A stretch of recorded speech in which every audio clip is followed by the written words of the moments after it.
Buongiorno amici e ben ritrovati su All Time Watches. L'orologio che vi mostro oggi rappresenta l'eccellenza orologiera che l'Unione Sovietica riuscì ad esprimere nei primi anni 60, il Wimpel della prima fabbrica di orologi di Mosca.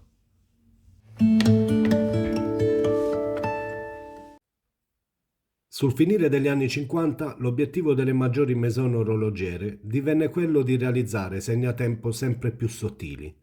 Una sfida tecnologica che portò alla creazione di orologi che hanno fatto la storia dell'orologeria meccanica, come l'altipiano di Piaget o gli ultrasottili di Jaeger-LeCoultre e Vacheron Constantin. Ma quelli erano anche gli anni della corsa allo spazio, anni nei quali l'Unione Sovietica aveva stupito e impressionato il mondo, dimostrando il livello della sua innovazione tecnologica, riuscendo in imprese fino ad allora inimmaginabili, come il lancio del primo satellite, lo Sputnik 1, o il primo vettore a raggiungere il suolo lunare, il Luna 2. E sull'onda di tali successi si ripropose di produrre un proprio dress watch che uguagliasse le qualità e il pregio degli orologi ultrapiatti realizzati in Svizzera. Fu così che nel 1961 la prima fabbrica di Mosca presentò il Wimpel. Il nome, che in russo significa gagliardetto, fu scelto a ricordo delle placchette metalliche, dette appunto Wimpel, che si disseminarono sul suolo lunare in seguito all'impatto del razzo Luna 2. Il Wimpel montava il calibro 60 CHN, che fu in seguito rinominato calibro 2209, un movimento a carica manuale dello spessore di soli 2,9 mm. Non era il più sottile al mondo, infatti i calibri svizzeri raggiungevano anche lo spessore record di appena 2 mm, ma ad ogni modo il 2209 fu il calibro più sottile con la complicazione dei secondi indiretti.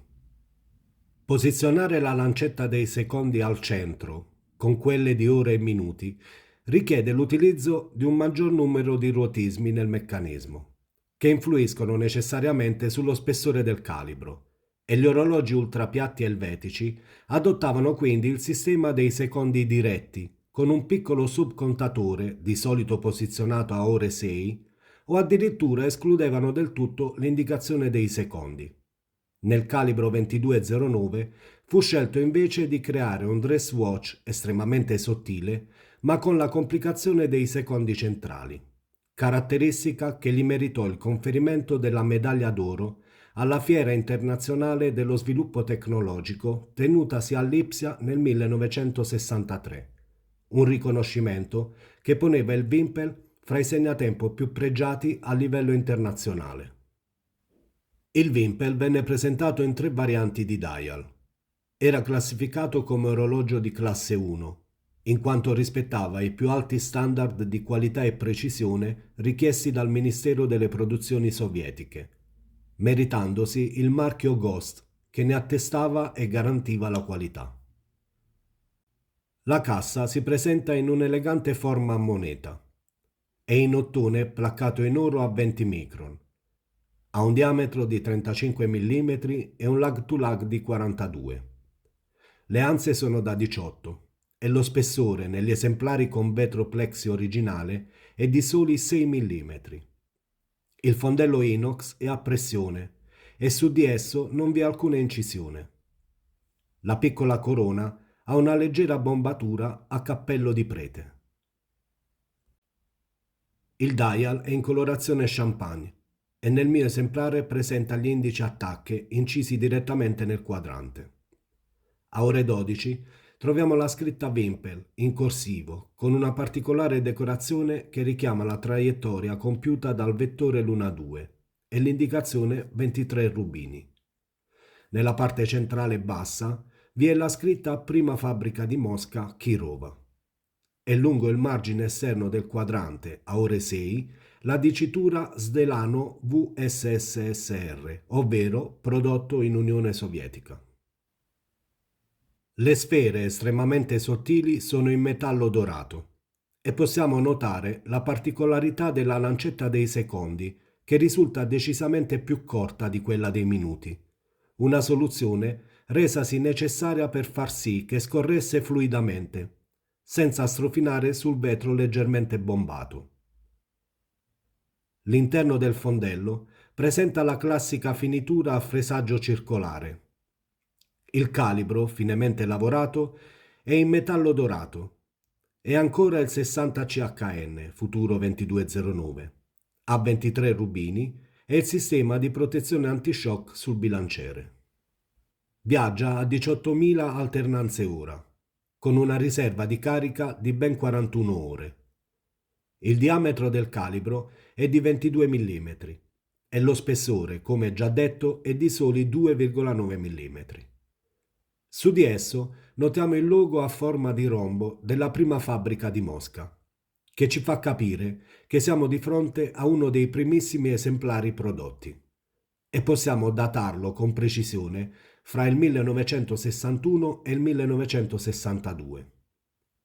Alcune fonti dicono che in questo primo anno di produzione furono fabbricati solo 1 migliaio di esemplari, ma sinceramente non ho trovato conferme a questa ipotesi. Resta comunque il fatto che i Wimpel, che riportano sul calibro il logo romboidale, sono di certo più rari e di maggior valore collezionistico. Nei successivi anni di produzione il logo divenne di forma pentagonale. La sigla della prima fabbrica di Mosca è riportata anche sul piccolo bariletto di carica. Notiamo inoltre l'indicazione 23 rubini sul ponte e il numero di serie dell'esemplare sotto il bilanciere.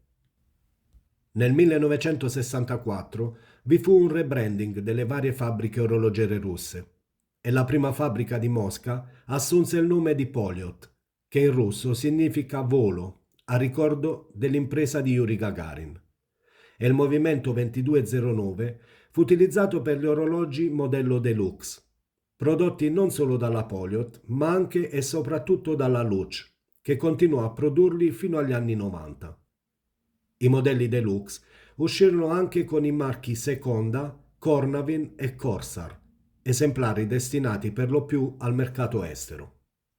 Nel 1965 la Polyot presentò un calibro ancora più sottile, il 2200, di appena 1,85 mm di spessore. Ma a causa dell'eccessiva delicatezza dei ponti, che tendevano a flettersi, e la difficoltà nelle operazioni di manutenzione, il calibro 2200 fu messo presto fuori produzione. E i pochissimi esemplari giunti ai giorni nostri rappresentano una vera rarità. Se ne contano infatti circa una dozzina di esemplari fra le collezioni di tutto il mondo. Ed ecco come appare al polso il nostro Wimpel. L'eleganza di questo meraviglioso segnatempo non ha bisogno di commenti. Col suo stile minimale e formale, unito al fascino vintage dei suoi oltre 60 anni, risulta essere il dress watch perfetto per le occasioni importanti, destinato per natura a scandire e riportarci il tempo nei momenti più rilevanti della nostra vita. Io come sempre vi ringrazio per avermi seguito fin qui, vi ricordo di iscrivervi al canale e scrivetemi nei commenti se avete anche voi un Wimpel in collezione o se avete un segnatempo russo di cui vorreste informazioni. E vi rinnovo l'appuntamento a martedì prossimo con un altro orologio russo della mia collezione. Ciao a tutti!